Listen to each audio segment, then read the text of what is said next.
Perkenalkan kembali, saya Vivian Wahab, ibu dari anak korban kekerasan di SMA Strada Thomas Aquino yang sudah kehilangan hak pendidikannya selama 1,5 tahun lebih, dikucilkan dan ditelantarkan, serta digantung dari kunci masa depannya oleh para pihak stakeholder dan sistem yang seharusnya melindunginya. Di video part 1 sebelumnya, saya telah menjelaskan mulai dari awal pelaporan saya ke Komisi Nasional Disabilitas di tanggal 14 Agustus 2024. Pertemuan tertanggal 9 September 2024 sebelumnya, di mana KND mengesankan bahwa sudah mengirimkan surat ke Ijen dan sedang menunggu respon. Sampai pertemuan tertanggal 17 Oktober 2024, di mana KND mengatakan bahwa ternyata belum. Di pertemuan tertanggal 17 Oktober 2024 tersebut, KND sudah mengakui adanya kekerasan, mengakui bahwa kepala sekolah pantas ditindak, mengakui itikat buat sekolah, mengakui pelanggaran dan kejanggalan di Ijen, mengakui tujuannya untuk bagaimana memastikan seluruh hak-hak anak korban terpenuhi, mengakui perlunya sanksi efek jerak untuk mencegah keberulangan, dan menjanjikan akan berkomunikasi dulu ke pihak pimpinan untuk bisa berkoordinasi dan bersurat ke Ijen dan mendampingi saya ke Ijen. Untuk video part 2 tentang KKND ini, saya akan menunjukkan beberapa potongan rekaman pertemuan tertanggal 25 Oktober 2024 yang menjadi kelanjutan atas pertemuan tertanggal 17 Oktober 2024 sebelumnya, yang telah saya tunjukkan di video part 1 KKND sebelumnya. Berikut klip rekaman pertemuan selanjutnya tertanggal 25 Oktober 2024 tersebut. Jadi saya itu misalnya KND itu hanya untuk seperti yang dipilih LBH. KND itu berkoordinasi. Jadi kan dalam tanggung jawab pelibatan terus KND itu memantau dan menindaklanjuti dalam arti apa? Kalau misalnya menerima laporan aduan, berkoordinasi dengan kementerian dan lembaga terkait. Itu kan sesuai dengan peraturan kan. Jadi tidak memfasilitasi dengan sekolah. Karena memang itulah yang dibuat peraturan ini supaya tidak ada lagi kayak gini. Jadi sekolah ingin meloloskan atau ingin membuat nama baiknya itu, tapi merugikan kami. Kami cukup kesulitan kalau misalnya harus langsung berkoordinasi ke Ijennya. Kenapa? Nah, ada solusi-solusi yang kami tawarkan. Yang pertama, tadi yang masalah koordinasi dengan pihak Dinas Pendidikan Provinsi. Barulah kemudian. Enggak, kenapa? Karena berdasarkan peraturan itu, KND harus berkoordinasi dengan kementerian dan lembaga terkait. Ya, Nah, maksudnya mungkin lembaga terkait ini mungkin bisa berjenjang, Ibu. Dinas Pendidikan Provinsi terlebih dahulu. Kenapa nggak kementerian? Iya, kita akan usahakan ke sana tentunya. Tapi kita bisa menempuh jalur-jalur yang ada terlebih dahulu, yaitu Dinas Pendidikan. Kita akan berkoordinasi ke sana, kita akan mulai ke sana. Bagaimana kemudian bentuk intervensi yang bisa dilakukan Dinas Pendidikan sebagai implementator di daerah tersebut. Tadi sudah sampaikan ke ibunya bahwa kita dalam kebijakan komisioner itu mau menyurati Dinas Pendidikan Provinsi. Adapun yang aspirasi ibu dari sesuai kesepakatan kita yang diskusi minggu kemarin terkait bahwa pendampingan perizinan, pendampingan provinsi itu tidak menampik bahwa tidak boleh, tapi langkah yang selanjutnya dulu untuk di awal ini untuk menyurati terlebih dahulu Dinas Pendidikan Provinsi. Tentu untuk kemungkinan yang tadi kajian kolaborasi agar mendapatkan bantuan hukum dan segalanya, itu kami tidak menutup kemungkinan akan ke sana, tapi harus step by step kita laksanakan. Dan secara komisioner yang paling dekat, yang paling memungkinkan, karena mengingat kerjaan kita juga di sini menimbang kemampuan kita, sumber daya manusia kita yang ada, untuk yang paling mungkin kita laksanakan secara cepat itu yang Dinas Pendidikan Provinsi untuk mengintervensi kasus ini. KND sudah tahu ketidakberesan Ijen dari awal, di mana di dalam pertemuan awal dengan komisioner, seperti terlihat pada rekaman pertemuan tertanggal 9 September 2004 sebelumnya, KND mengesankan bahwa seolah sudah bersurat ke Ijen, yang ternyata kemudian belum. Di mana dalam pertemuan sebelumnya dan pertemuan ini, KND beralasan bahwa yang tidak jelas, bahwa mereka somehow kesulitan untuk langsung berkoordinasi dengan Ijen, dan memilih untuk menempuh jalur melalui Dinas Pendidikan Provinsi terlebih dahulu. Padahal, KND memang sebagai lembaga lintas sektor bertugas memantau dan menindaklanjuti pelaporan dengan berkoordinasi langsung dengan kementerian dan lembaga terkait. Jadi apa kesulitannya? Mengapa koordinasi langsung ke kementerian justru tidak menjadi langkah awal, terutama ketika indikasi masalah sudah diketahui sejak awal? Justru dari awal, LBH menyarankan KND bersurat ke Ijen untuk mengintervensi terlebih dahulu supaya Ijen tidak bisa berbuat semena-mena karena tahu diawasi. Padahal di dalam pembicaraan ini juga salah satu komisioner mengatakan bahwa KND langsung di bawah presiden. KND ada di atas Ijen. Bahkan KND nantinya mengatakan bisa berkoordinasi dengan staf ahli menteri dan lain-lain, bahkan secara informal. Jadi, apa kesulitannya di sini dari awal? Justru di saat masalahnya belum terlalu bereskalasi dan bisa KND cegah. Saya baru menyadari sekarang bahwa Ijen walaupun harus tidak berwenang, tetapi secara birokrasi, karena ada di atas yang lain, yang di bawah jadi seperti terpaksa mengikuti atau menyamakan dengan hasil Ijen, karena takut jadi seperti menentang Ijen karena adanya relasi kuasa. Jadi, KND seperti seolah hanya mempermainkan dan mengulur-ngulur waktu. Dengan seolah KND pokoknya terlihat bergerak, dengan seolah mau ke Satgas saja dulu. Padahal memang itu tidak efektif, dan seharusnya KND memang bisa dan berkewajiban menginformasi dulu agar Ijen bertindak dengan benar dari awal, seperti yang disarankan LBH. Yang bahkan kemudian terbukti dari rangkaian tindakan KND setelahnya, mulai dari surat rekomendasi ke Dinas Pendidikan Provinsi Banten yang ternyata tembusan tidak dikirim, mengatakan bahwa yang mengirim tembusan adalah pihak yang menerima surat. Bahkan setelah dikirim, ternyata lampirannya tertukar dengan dokumen kronologi yang terjadi Ijen, bahkan dengan halaman teracak, dan dibiarkan selama 5 bulan. Bahkan untuk meminta pembetulan saja harus sampai LBH mengirim surat desakan tertanggal 21 April 2024. Dan akhirnya surat rekomendasi tersebut tidak dijawab dan KND juga membiarkan. Jadi benar-benar seperti tidak serius dan hanya mengulur-ngulur waktu dengan berbagai keanehan secara tidak jelas. Di mana akhirnya terbukti dari setelah ada hasil penanganan Ijen yang dikirimkan ke LBH Jakarta tanggal 6 Mei 2025, seharusnya KND langsung bertindak lebih, tetapi malah kemudian mengirim surat diam-diam tanggal 3 Juli 2025 yang melemahkan posisi kami dan kemudian mengghosting dan mengusir. Nah, kemudian terkait dengan aturan ini ya Bu ya, kenapa misalnya ini nggak dijalankan, berkoordinasi dengan kementerian lembaga terkait dengan menerima aduan atau laporan mengenai dugaan kekerasan. Nah, lagi-lagi kami itu punya stepping ya Bu ya, punya stepping. Makanya kemarin Bang Jona bilang nggak bisa kalau langsung ke Ijen tanpa kami punya yang namanya entry point. Nah, apa itu entry point-nya? Pertama, apakah misalnya dugaan kekerasan ini sudah dilaporkan ke polisi atau ke TPPKS atau satuan tugas tadi. Nah, ini sudah. Nah, kemudian apakah misalnya sudah ada tindak lanjut dari sana? Nah, itulah yang memungkinkan KND bisa masuk. Jadi sebenarnya dari kemarin aku sudah sampaikan kayak bukan apa yang sudah dilakukan KND, tapi bagaimana KND bisa masuk. Karena kami nggak mungkin bisa masuk apa namanya sekonyong-konyong tiba-tiba ini. Nah, kami ada prosedur, cuman Bu Vivin selalu berpatokan kepada ini. Sementara kan di kita ada prosesnya kan Bu, seperti itu aku udah coba jelaskan. Nah, semalam kemarin ya kita sudah diskusi dengan Bang Jona. Bang Jona bilang sudah kalau seperti itu jangan ke Ijen dulu, kita surati dulu Dinas Pendidikan provinsi, karena ini kan SMA berarti di bawah provinsi. Nah, kita surati dulu, nanti kalau sudah ada respon dari sana baru apakah memungkinkan melakukan poin yang ke atau huruf yang ke D ini. Seperti itu sih Bu gambarannya terkait dengan kasus yang dialami oleh Ibu Vivin dan Gera. Jadi, di sini KND mengulang lagi poin bahwa belum ada entry point untuk bisa ke Inspektorat Jenderal. Dan anehnya mendesak saya untuk misalnya melaporkan ke polisi atau ke satuan tugas terlebih dahulu sebagai entry point. Di mana tidak jelas apa hubungannya. Karena KND telah menerima laporan pengaduan resmi sesuai lewat Dita 143. Dan pengetahuan KND tentang sedang adanya proses penanganan oleh Ijen telah menjadi entry point oleh KND untuk bisa berkoordinasi dengan Ijen sesuai dengan mandat KND sebagai lembaga lintas sektor untuk memastikan berjalannya PPKSP. Apalagi nantinya KND bilangnya mempunyai hubungan non-formal dengan jalan atau kontak belakang ke kementerian. Bahkan bisa dan telah menghubungi langsung staf ahli menteri. Jadi jelas tidak make sense jika somehow birokrasi ke Dinas Pendidikan Provinsi Banten bisa, tetapi birokrasi dan koordinasi dengan Ijen terhambat dan lama. Di mana bahkan surat KND ke Dinas Provinsi Banten tidak ada responnya, KND tidak melakukan apapun. Setelah KND sudah membuat surat rekomendasi KND ke Dinas Pendidikan Provinsi Banten tertanggal 7 November 2024, malah dibilangnya tugas KND sudah selesai.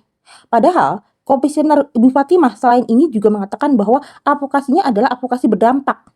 Artinya bukan hanya berdampak buat anak saya, tetapi berdampak buat anak-anak yang lain. Kemudian, seperti yang saya ceritakan, lampirannya tertukar. Diulur-ulur selama 5 bulan, kemudian begitu sudah dibetulkan, mau dihentikan lagi. Padahal jelas-jelas belum ada tindak lanjut apapun. Sehingga akhirnya saya dipertemukan dengan Pak DK di tanggal 29 April yang katanya ternyata belum tahu bahwa kasusnya seperti yang saya ceritakan. Padahal katanya sebelumnya kasusnya dianggap sudah selesai atas persetujuan seluruh komisioner. Sedangkan dari jawaban Pak DK artinya seperti menyangkal hal tersebut. di mana ada potongan video rekaman pembicaraan dengan Pak DK yang akan saya berikan nanti, termasuk yang juga mengakui bahwa yang dilakukan kepala sekolah adalah kekerasan dan tidak setuju bahwa kasus dihentikan karena anaknya saja belum masuk sekolah dan selamatkan. Makanya Pak DK lah yang kemudian membentuk tim kecil dengan menunjuk Umi sebagai PIC, di mana di note bahwa sampai sekarang tidak ada respon apapun dari Dinas Pendidikan Provinsi Banten atas surat rekomendasi KND tersebut. Tapi kemudian terjadi rentetan kejadian antara 1 sampai 14 Juli 2025, di mana KND ternyata diam-diam mengeluarkan surat KND tanggal 3 Juli 2025 ke Mendikbud tersebut yang melemahkan pihak kami, kemudian memutus kontak, mengghosting, dan kemudian kami diusir dari gerbang KND di kejadian tanggal 14 Juli 2025 tersebut. Jadi semua kejadian setelahnya inkonsisten dengan omongannya sendiri, bahwa kalau tidak ada tindak lanjut akan ada stepping point ke tindakan berikutnya dan untuk advokasi berdampak. Gini loh Pak, fair deh Pak, gimana seorang anak bisa masuk, bila kan ini masuk kan, tapi kepala sekolahnya nggak mau dinonaktifkan, padahal dia pelaku kekerasannya. Perundungan itu berhubungan dengan relasi kuasa Pak. Betulnya kan perbuatan ini tidak hanya kepala sekolah, saya tahu ada yang lain, ada komplotan gitu. Tersistematis lah Mas. Enggak, saya tahu siapa-siapa itu sebetulnya saya tahu. Tidak semua guru Pak, tidak semua guru.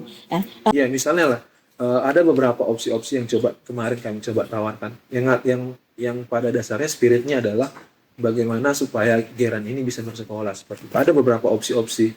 Nah, misalnya kayak yang pertama dicari sekolah yang lain. Nah, tapi mungkin ini masih sulit. Terus yang kedua adalah tetap bersekolah dengan kepala sekolah yang sama. Ini juga masih sulit. Nah, opsi yang ketiga bersekolah di situ, tetapi kepala sekolah yang dipecat. Dan ini juga sulit. Jadi ketiga lebih sulit lagi. Nah, ini memang opsi-opsi yang coba kita upayakan bagaimana permasalahan ini bisa diselesaikan. KND sebagai lembaga pelindung dan pembela hak penyandang disabilitas untuk malah seolah memberikan 3 opsi tersebut dan seolah merasa itu sulit, itu sudah nggak make sense. Padahal dari pembicaraan ini sudah terlihat KND mengerti bahayanya untuk anak saya kalau pelaku kekerasan tetap di situ. Jadi bagaimana mungkin KND sebagai lembaga yang mempunyai mandat untuk melindungi harkat, martabat, dan hak penyandang disabilitas tidak tahu bahwa kalau anak saya yang apalagi sudah rentan secara psikis untuk bersekolah kembali di sana dengan kepala sekolah yang merupakan pelaku kekerasan utama, dengan bahkan pihak yayasan sudah semuanya tidak menunjukkan niat baik yang KND sudah lihat dan simpulkan sendiri dalam pertemuan tertanggal 17 Oktober 2004, seperti bahwa sekolah pragmatis, keras kepala, arogan, merasa kuat, dan sudah pada tahap, ya sudah silakan laporkan saja, kami gak peduli. Itu akan menempatkan anak saya di lingkungan yang paling berbahaya, dan membuatnya justru rentan penuh atas disintegrasi dan kekerasan lanjutan. Analoginya, kalau ada pegawai yang tidak digaji sama bosnya, apakah dengan pegawainya itu tetap masuk dan tidak dipertemukan dengan bosnya, apakah berarti bosnya tidak melakukan kekerasan? Dan bosnya selama dia masih bos, masih punya kuasa untuk terus melakukan kekerasan sama anak buahnya.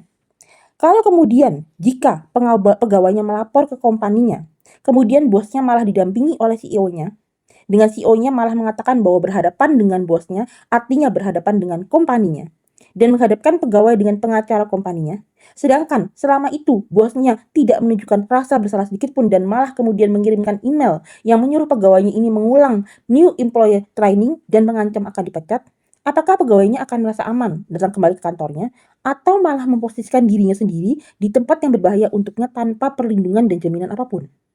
Dalam konteks anak dengan kerentanan psikis, hal ini jelas bukan sekadar persoalan opsi, tetapi menyangkut keamanan dan perlindungan dasar. Karena itu menjadi pertanyaan, mengapa pendekatan yang muncul justru berupa pencarian kompromi atas situasi tersebut, alih-alih memastikan perlindungan yang tegas dan segera? Seharusnya KND bertindak tegas karena KND memang bermandat itu, bukannya seolah selalu mencari cara untuk korban yang berkompromi dengan sikap sekolah yang sudah seperti itu, yang ujung-ujungnya malah memaksa korban menjadi korban lagi. Solusi permasalahannya sebetulnya simpel, yaitu KND sebagai lembaga lintas sektor sesuai dengan PKSP berkoordinasi dengan semua lembaga untuk penguatan implementasi PKSP di semua jenjang dan melakukan tugas pemantauan atas yang terjadi di Kementerian Pendidikan, khususnya dalam hal ini Ijen, karena Ijenlah yang sebenarnya juga bertugas untuk memantau dan memastikan implementasi PPKS di lapangan dan sama sekali tidak berwenang untuk menangani langsung kasus kekerasan di lingkungan satuan pendidikan. Jadi maksudnya dia begitu masuk pagi, itu kan dia datang karena dia begitu mau keluar rumah aja gara-gara perundungan punya, dia tuh ketakutan. Jadi begitu masuk keluar dari rumah, itu dia entah mencret, entah bolak-balik mencret, entah pipis, entah gemeteran, entah putus. Jadi dia begitu masuk sekolah itu dia benar-benar berjuang. Makanya sih, iya. Iya, IQ tingkat tinggi. Iya. Makanya psikolognya dia bilang pantas IQ-nya tinggi. Saya dari awal katakan kepada Bu Vivin, pola kerja kami itu persuasif apa sih? Informal dulu. Nah, tadi yang disampaikan oleh Bu Umi itu duduk bersama dulu kan beda. Yang Vivin sudah mediasi yang tadi dilakukan, yang sebelumnya dilakukan oleh Bu Vivin dengan pihak sekolah itu ya, yang Bu Vivin merasa semuanya kok tidak ada keberpihakan untuk Geran gitu ya, pasti akan berbeda ketika di dalamnya ada KND. Karena apa? Satu, mereka mungkin belum tahu ada KND itu apa. Ya, Bu Vin ya, di sana nanti kami akan jelaskan siapa kami. Kami adalah rumahnya Geran. Rumah besar, lembaga yang menjamin tidak boleh ada diskriminasi, tidak boleh ada kekerasan terjadi pada penyandang disabilitas, dan laporan kami langsung presiden. Pasti akan berbeda Bu Vivin. Ya, itu satu. Dalam pembicaraan ini, KND menyampaikan bahwa pendekatan yang digunakan adalah persuasif dan informal, serta meyakinkan bahwa proses seperti mediasi pasti akan berbeda dengan kehadiran KND. Bahkan menyebut diri sebagai rumahnya anak saya, dan bahwa laporannya langsung kepada presiden.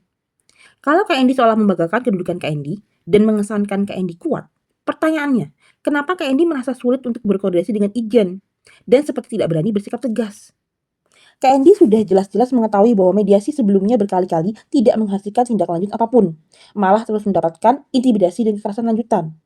Dan KND juga tahu persis bahwa dalam PPKSP, mediasi sudah dilarang total, dan tahu alasannya kenapa dilarang.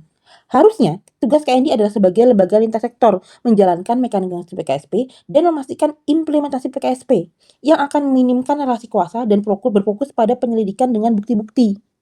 KND tidak bisa bilang kalau presence-nya mereka seolah berdampak besar dan ditakutkan kalau mereka sendiri bilang bahwa mereka tidak bisa melakukan atau memberikan tindakan apapun ke sekolah. Bahkan, yayasan berani menunjukkan ketidakadaan niat baikannya dan kearoganannya di depan KND. Bahkan kemudian juga berbohong kepada KND bahwa seperti sekolah tidak mempunyai TPK, yang menunjukkan bahwa sekolah memang sengaja ingin lepas dari tanggung jawabnya kepada negara supaya sekolah bisa berdasarkan pada aturan internal sekolah. Dimana kemudian setelah KND tahu itu pun bahwa sekolah berbohong, bahwa tidak mempunyai TPK, KND seolah tidak bereaksi, seolah tidak bisa berbuat apa-apa dan tidak bisa mengintervensi. Dan terus seolah mencari cara untuk korban yang berkompromi, yang ujungnya malah memaksa korban menjadi korban lagi. Bahkan dalam perkembangannya, ketika saya tanya apakah laporan tahunan KND sudah melaporkan tentang anak saya, di tanggal pertemuan tanggal 7 Juli 2025, nanti dijawabnya tidak. Jadi kalau begitu buat apa pada saat ini KND memusungkan semua hal itu? Apa relevansinya? Apakah hanya untuk supaya saya percaya bahwa kepada KND terlebih dahulu dan mau digiring oleh KND? Poinnya, harusnya berdasarkan peraturan adalah untuk tidak mempertemukan kedua pihak yang berseteru. Apalagi dengan adanya relasi kuasa yang sangat tidak seimbang dan pengalaman dalam mediasi dan pertemuan sebelumnya, termasuk pertemuan tanggal 23 Agustus dengan 2024 yang membuktikan tidak adanya niat baik sekolah. Dan kemudian dilanjutkan dengan pelantaran dan pengabaian selama ini. Yang bahkan juga terbukti dari sifat pragmatis sekolah yang disimpulkan oleh KND sendiri. Dari sikap KND ini justru semakin membuat kami merasa insecure untuk KND dapat menjadi mediator karena tidak terlihat berpihak atau mau terlibat dan berjuang untuk korban, hanya seolah maunya menjadi fasilitator yang tidak berani berpihak. Yang kemudian akhirnya terbukti bahwa KND yang tadinya dibilang di sini ada rumahnya anak saya, malah kemudian mengusir, mengabaikan kami di saat yang genting dan tidak pernah mengontak kami lagi sampai saat ini, tanpa pernah peduli atas nasib dan masa depan anak saya yang mereka tahu masih terlantar. Nah, yang kedua, kenapa harus persuasif? Yang kami pikirkan juga adalah Geran. Artinya begini, kita bicara keberlanjutannya Mbak Vivin. Ya aku kok enggak. Gak apa-apa. Kita bicara tentang keberlanjutannya. Geran akan terus ada di sana, kan? Mbak kan pasti tidak mau untuk mencari sekolah baru, kan repot lagi ya. Ada biaya, ada apa gitu ya. Maka pilihannya adalah dari sana. Nah, keberlanjutan Geran ada di sana. Sementara KND tidak punya kewenangan karena semua kan pengaturan penggantian, pemecatan sebuah pemangku kewajiban ya, pejabat kepala sekolah dalam hal ini semuanya kan tetap harus berdasarkan nomenklatur lah istilahnya, dan itu kan tidak ada dalam kewenangan kami. Yang ada tusi kami adalah tugas kami itu ya, pemantauan, evaluasi dan advokasi itu ya, ini kami kan benar-benar mendengarkan. Konsen kami itu di Gerennya satu ya, bagaimana hak Geren memastikan bisa terus mengakseskan, bisa mendapatkan akses pendidikannya dalam situasi yang dia nyaman bisa ada di sana. Artinya apa? Selain Geren, selain hak yang harus didapatkan oleh Geren, kami juga memperhatikan lingkungan sekitarnya. Ini bicara kepala sekolah dong dari sana, karena dia menjadi lingkungan Geren ya. Nah ini yang akan yang tadi disampaikan oleh Bu Inta tadi itu. Kami harus pastikan lingkungan untuk Geren itu harus benar-benar lingkungan yang menjadi support system.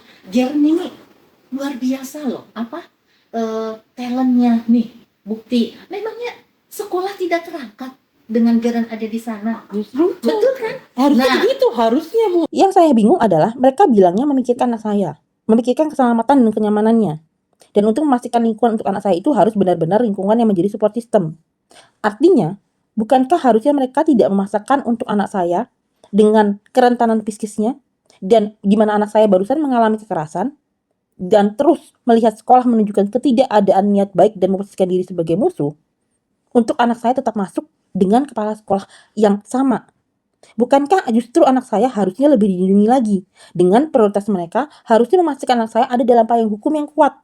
Yang untuk itu artinya jelas tidak bisa dengan mediasi informal yang jelas tidak akan pernah memberikan jaminan perlindungan apapun. Sekali lagi, saya tidak pernah meminta KND untuk memecat kepala sekolah secara langsung karena saya tahu persis KND tidak punya wewenang untuk itu. Walaupun secara informal sebetulnya KND bisa karena KND telah berkali-kali menceritakan tentang hal itu.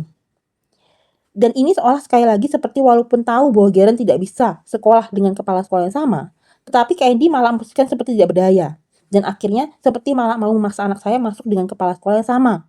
Hanya dengan janji bahwa KND akan memantau. Padahal jelas-jelas saat ini aja KND sama sekali tidak menunjukkan kewenangannya, keberaniannya dan kekuatannya sebagai lembaga untuk bisa bertindak atas sekolah yang begitu banyak melakukan pelanggaran. Seolah KND maunya cuma jadi penonton atau moral support saja. Dan secara real, tidak mungkin KND bisa mendampingi dan mengawasi setiap hari. Sedangkan saat kami untuk mau bertemu saya, walaupun sudah janji, susahnya setengah mati. Jadi seperti itu hanya janji yang secara pasti akan bohong. Sekali lagi, saya seorang ibu, sekali lagi, saya adalah seorang ibu, tetapi saya juga seorang komisioner KND. Saya memiliki mandat untuk dapat memastikan Geren mendapatkan haknya ya. Jadi dari pembicaraan ini, terlihat bahwa KND selalu memberikan harapan. Tapi, ternyata tindakan selanjutnya tidak mencerminkan hal itu. Jadi seolah selalu memberikan harapan-harapan yang kosong. Jadi seperti mempermainkan. Nah, dalam menyelesaikan kekerasan terhadap peserta didik, pertama kan rutenya adalah ke TPPK. Nah, Saya nggak pernah dihubungkan. di sekolah ternyata belum ada TPPK. Mekanismenya yang ke Satgas itu TPPK. Mekanismenya yang ke Satgas itu. Jadi sebenarnya tinggal datang saja sih Bu ke dinas pendidikan. Oh, tidak harus TPPK. Tidak harus TPPK. Oh. Jadi kan di sekolah ternyata tidak ada TPPK kan seperti itu.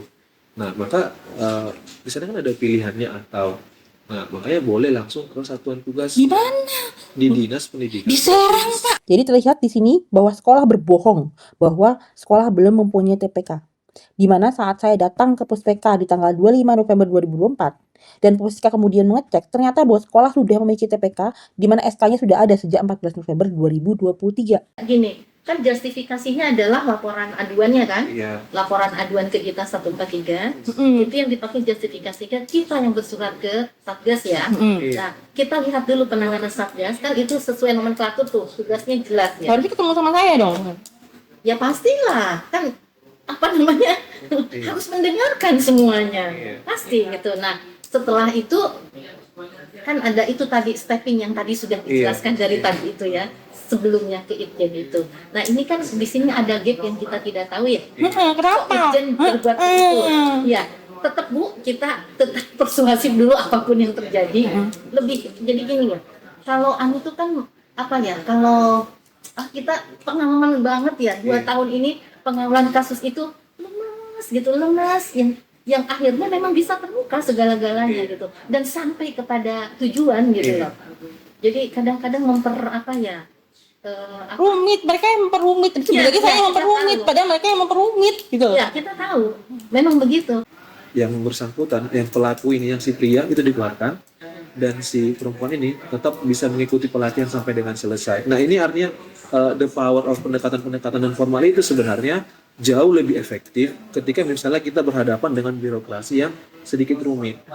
Nah itu misalnya kenapa dari dulu atau bahkan ketika ibu datang kemari itu kita upayakan pendekatan-pendekatan yang seperti itu, karena memang faktanya hari ini birokrasi itu belum semudah yang kita bayangkan, masih banyak stepping-stepping yang harus dilalui dan lain sebagainya. Itulah kenapa misal kayak KND sendiri juga masih ada step kayak entry point yang harus bisa dilakukan seperti itu.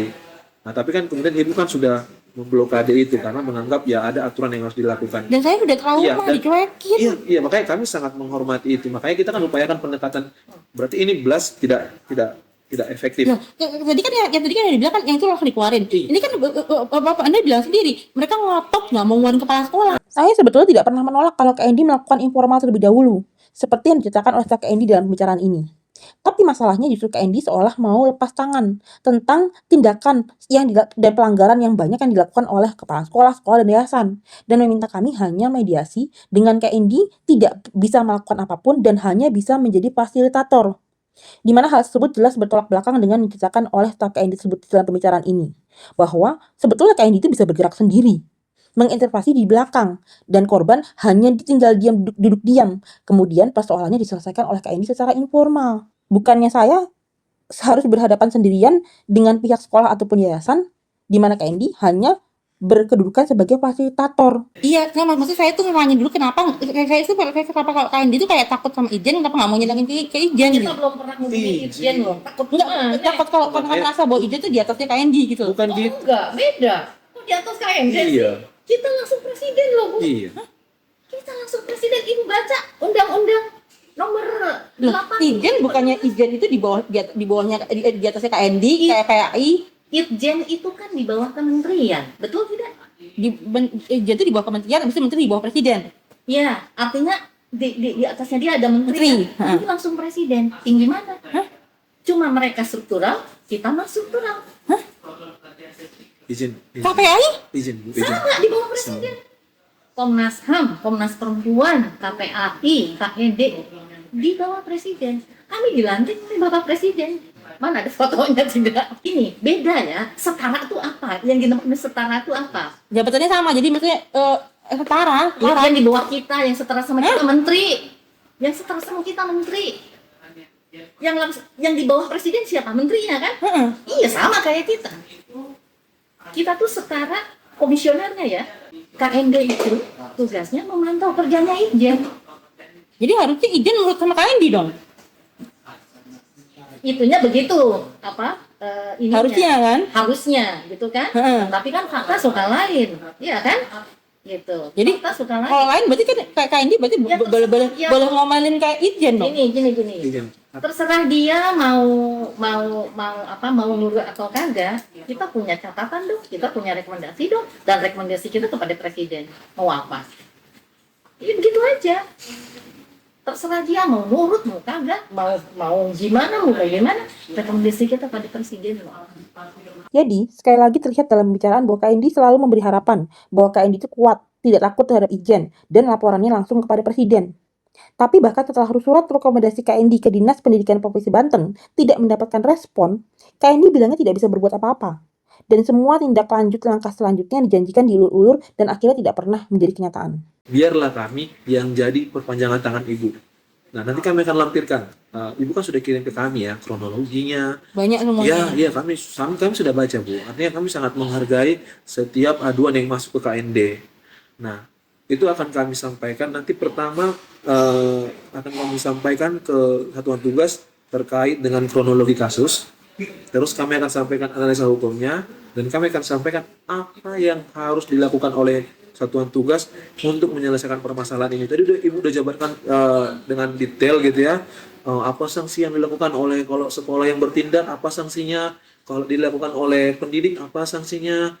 Kalau dilakukan oleh peserta didik, apa sanksinya? Itu udah benar, itu sudah sangat detail. Nah, itu nanti yang akan kita sampaikan ke Satgas. Tolong diperhatikan poin-poin ini. Pertama, tolong diperiksa secara detail bahwasanya telah patut diduga telah terjadi yang namanya kekerasan yang dialami oleh Geren yang dilakukan oleh sekolah, dalam hal ini kepala sekolah. Dulu sebentar. Seperti itu. Yang harus Ibu pahami ya, bahasa patut diduga bukan berarti kami menafikan ada kekerasan, bukan. Tetapi seperti tadi kata Boin, dalam proses pelaksanaannya ada yang namanya pemeriksaan, ya. Jadi bahasa itu yang kami pakai, patut diduga. Artinya itu sama dengan instruksi atau perintah mereka untuk melakukan investigasi, begitu ya. Bukan kami terus kok masih tidak percaya ada kekerasan, bukan, gitu ya. Oke, lanjut Boin. Dari pembicaraan ini terlihat bahwa artinya dari awal Kak Endi sendiri mengakui atas kekerasan terjadi dan mengatakan bahwa surat rekomendasi itu seperti instruksi atau perintah yang harus dipatuhi. Tapi setelah tidak ada respon apapun dari surat rekomendasi tersebut, Kak Endi seolah hanya mau lepas tangan. Artinya perkataan mereka yang seolah ingin meyakinkan saya itu maksud semua ini itu maksudnya apa? Nah, inilah yang tugas kita, mendorong supaya dilakukan pemeriksaan terhadap kasus yang Ibu alami, supaya diperiksa secara detail. Nah, kalau perlu, KND nanti akan mendampingi setiap proses pemeriksaan untuk memastikan proses pemeriksaan berjalan secara objektif, berjalan secara akuntabilitas, dan berintegritas. Nah, itu yang mau kita pastikan. Artinya, jangan sampai kemudian satuan tugas ini tidak menjalankan tugasnya dengan baik, kan seperti itu. Nah, Kami harus memastikan itu. ya. Jadi sekali lagi dalam pembicaraannya terlihat bahwa Kak Endi menjanjikan akan mendampingi dalam setiap proses. Dan menjanjikan bahwa akan terus memastikan bahwa sampai anak saya terpenuhi seluruh hak-haknya. Tetapi, bahkan setelah keluar surat rekomendasi Kak Endi ke Dinas Pendidikan Provinsi Banten, dibilangnya bahwa kasus tugas Kak Endi sudah selesai dan bahwa kasus dianggap selesai. Padahal, surat rekomendasi tersebut belum ada respon sama sekali dan tidak ada dampak atau belum sama sekali ada dampak apapun dan anaknya masih terlantar. Di mana akhirnya dalam surat Kak Endi tanggal 3 Juli 2025 yang dikirimkan Kak Endi secara diam-diam dan bertentangan dari tektokan selama 2 bulan yang telah disetujui, Kak Endi seperti seolah mau lepas tangan. Di mana Kak Endi dalam surat tersebut seolah mencerminkan bahwa kerjanya hanya menonton setelah menyampaikan, padahal yang disampaikan saja tidak benar. Dan yang disampaikan Kak Endi dalam surat tanggal 3 Juli tersebut justru bisa menyebabkan tidak ada tindak lanjut sama sekali dari manajemen. Karena dalam surat tersebut seolah Kak Endi seperti menyamakan dengan narasi dari sekolah dan Ijen. Jadi seperti bahwa menutup jalan dengan forced representation dengan kuncinya di tangan Kak Endi. Tapi setelah itu saya dighosting, diusir dan ditelantarkan sampai sekarang. Hari ini, hari Jumat kan, nah mungkin hari Rabu mungkin udah selesai suratnya, nanti mungkin bisa kami sampaikan ke Ibu. Nah, ini tembusannya ke Ibu. Tembusannya. Surat kita ke Satgas, tembusannya ke Ibu. Kepada Ibu. Iya. Bukan ke Dinas Pendidikan juga enggak. Kan kalau semua. informasinya itu kan semuanya. Ke semua, tapi kan ke Ibu juga harus dapat. Itu kan sebagai bentuk ke pihak sekolah juga. Ini kan sekaligus sebagai bentuk pertanggungjawaban kami kan. Dan memang semua kasus itu selalu kami kasih tembusannya ke pelapor. Nah, bagi kepala sekolah itu nanti adalah sebuah shock terapi tersendiri ketika tahu itu lembaga negara HAM di bawah presiden yang melakukan itu. Tapi nanti ada yang beda, ya. Pertama, surat tidak selesai hari Rabunya, melenceng 2 minggu dengan harus panjang repot tektokannya. Kedua, di sini kan seolah tembusan itu penting sekali. Tapi kemudian akhirnya ternyata tembusannya bahkan tidak dikirimkan. Di mana awalnya dibilangnya dikirimkan lewat email saja, tapi itu pun bohong, dan kemudian berdalih dengan alasan bahwa pihak yang menerimalah yang biasanya mengirimkan tembusan, yang jelas nggak make sense. Baru akhirnya bilang bahwa tembusan itu tidak perlu. Kita sama-sama mendorong, mempush supaya Satgas ini bekerja sebagaimana tadi Ibu sampaikan dasar hukumnya adalah Permendikbudristek nomor 46 tahun 2023 dan kemudian keputusan Sekretaris Jenderal Kemendikbudristek nomor 49 tahun 2023. Nah, ini yang bisa kita lakukan lagi-lagi ya. Bagaimanapun apa yang kita lakukan harus sesuai dengan koridor hukum kan seperti itu, karena pendekatan-pendekatan non formal sudah tidak memungkinkan kan seperti itu karena ada banyak alasan di balik tersebut, dan kami sudah sangat mengerti dan sangat memahami perasaan Ibu sehingga memang perlu ada pendekatan yang lebih efektif lagi kan seperti itu, efektif sekaligus bersifat imperatif atau memerintah kan seperti itu.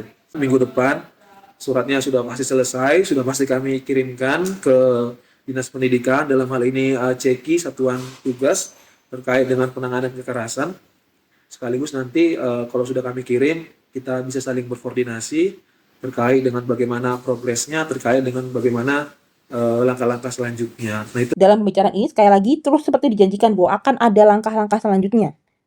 Tapi kemudian setelah surat rekomendasi selesai, langsung dibilang bahwa tugas KND sudah selesai. Jadi apa maksudnya? Selalu bertentangan dengan yang diomongkan sebelumnya. Saya acungkan jempol, kalau saya punya tangan, jempol tangan 2 buat ibu. Bagaimana ibu mau belajar ya? Untuk buah hati gitu ya, sampai lebih dari sarjana hukum. Karena itu masa depan anak saya, Bu. Saya pengen anak saya betul, sukses. betul. ya Dan gini, cara yang kami lakukan itu adalah advokasi berdampak. Jadi ini tidak kami lakukan untuk siapa Ananda? Geran. Geran saja, tidak. Oke, sekarang kasusnya Geran. Tapi jangan sampai terjadi kasus yang sama gitu. Di sini dalam bicara ini sekali lagi dibilang bahwa aplikasinya berdampak. Tetapi bahkan setelah KND mengetahui bahwa tidak ada Satuan Tugas Provinsi Banten, di mana LBH Jakarta mengatakan artinya selama ini banyak kasus kekerasan yang tidak ditangani dengan benar dan bahwa akan ada kemungkinan ada program korban-korban yang lain, KND seolah masa bodoh dan tidak mau melaporkan hal tersebut ke Mendikbud. Dan kasusnya tadinya dibilang sudah selesai. Padahal anaknya telah jelas masih terlantar. Dan juga tahu bahwa ada anak SLB yang dilecehkan seksual lapor ke KND, juga diancam bahwa tidak boleh lapor kemana-mana. Dan sama sekali di sekolah tersebut tidak dijalankan PPKSP. Jadi sekali lagi, omongan KND sendiri selalu bertentangan dengan tindak lanjut sebelumnya. Jadi seperti seolah-olah benar-benar mempermainkan. syukurnya kan misalnya kayak sekarang sudah ada KND yang bisa membantu mempercepat proses-proses seperti itu. Tapi lagi-lagi memang untuk sampai kepada tahap itu kan semacam jalan panjang lah untuk sampai ke sana, dan orang-orang seperti itu ya sangat dibutuhkan gitu ya untuk bersuara terkait dengan kondisi-kondisi yang seperti ini. Makanya ya itu yang saya sampaikan tadi Bu, ya sebagai bentuk pertanggungjawaban kami, ya kami akan melakukan apa yang bisa kami lakukan. Jadi sekali lagi, terbukti dalam pembicaraan-pembicaraan ini seolah KND menjanjikan segala hal macam-macam. Tapi kemudian terbukti tidak pernah menjadi kenyataan. Kami di-ghosting, diusir, dan telantarkan. Jadi KND seolah selalu memberikan harapan, tapi kemudian saya dibohongin. Di sini dibilang bahwa dibutuhkan gitu ya untuk bersuara. Tapi berkali-kali saya minta untuk KND menyuarakan, bahkan melalui surat resmi, dan sebetulnya mereka sudah admit sendiri sebelumnya bahwa tanpa viral tidak ada tindak lanjut. Mereka justru seperti menutup ke arah hal tersebut. Kita sudah sama-sama memahami dan kita akan kawal prosesnya bersama. Sekali lagi apa yang saya katakan tadi, yang kata Bu tadi, kami bersama Ibu ya. LBH Jakarta. Jadi mereka tuh bilang saya benar. Jadi harusnya segini.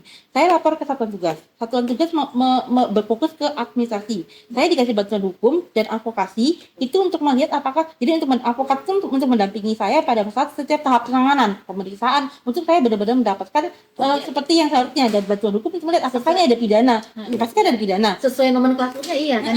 Berjalan paralel. Ya, tapi bukan KND loh yang memberikan. Iya, atau kementerian seperti yang Dr. Aulia itu. Nah, itu kan yang saya nggak makanya mereka kan minta izin untuk memberikan bantuan hukum, karena mereka tahu harusnya berdasarkan peraturan bantuan hukum dan layanan pendampingan lainnya.